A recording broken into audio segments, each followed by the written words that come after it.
ఇక రాజకీయాల కోసం చంద్రబాబు పవన్ పచ్చి అబద్ధాలు ఆడుతున్నారని మాజీ మంత్రి పేర్ని నాని ఆరోపించారు.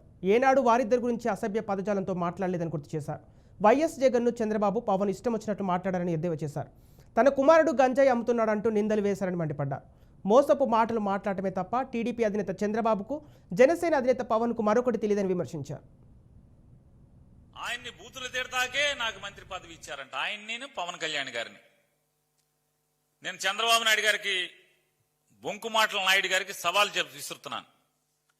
ఏ రోజన్నా నేను చంద్రబాబు నాయుడు గారి గురించి లేదా పవన్ కళ్యాణ్ గారి గురించి అసభ్య పదజాలంతో నేను ఎప్పుడన్నా మాట్లాడానా?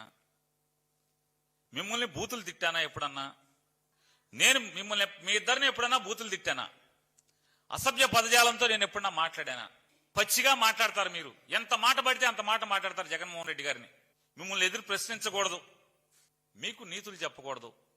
ఎందుకయ్యా నా కుమారుడు పేరుని కృష్ణమూర్తిని మీరు ఎంత దిగజారి మాట్లాడుతున్నారు?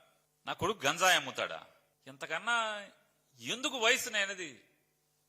ఈ వయసు ఆ వయసు ఒంటి మీద వయసుకి తగ్గ మాట్లాయి అంటే మత్స్యకారులకు గుదిబండగా మారిందంటే 2017 జీవో. 2017 జీవో అసలు ఏంటి? ఆ జీవోలో ఏముంది అంటే ఎంతసేపు మోసపు మాటలు.